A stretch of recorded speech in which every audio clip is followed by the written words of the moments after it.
Tum, tum, tum, tum. Bienvenue sur Gulli.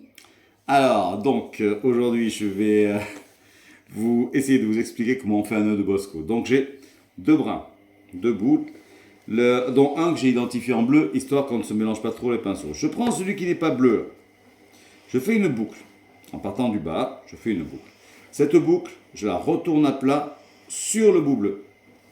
Le bout bleu va tourner. On le laisse à plat, on le fait tourner dans le sens contraire des aiguilles d'une montre.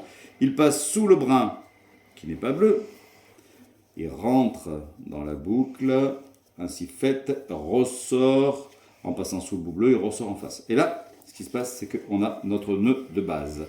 Je vais vous le montrer comme s'il serait vu de haut par la caméra. Voilà. Parce que là, ça c'est très important, on a notre nœud de base, et au milieu de ce nœud de base, il y a un trou. Très bien. Alors maintenant qu'on a un nœud de base, on va pouvoir finaliser le nœud de Bosco. Je prends le brin qui n'est pas bleu. Il passe sous le nœud, sous le niveau du nœud.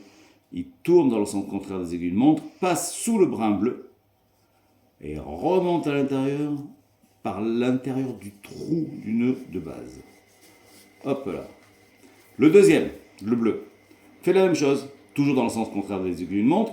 Il passe sous le niveau du nœud, fait le tour de l'ensemble, passe derrière le brin blanc, remonte par l'intérieur du nœud de base, et voilà, ceci fait. Je tends mon nœud, je l'équilibre un petit peu, et j'ai mon nœud de Bosco. J'ai même un très très beau nœud de Bosco, vous en conviendrez.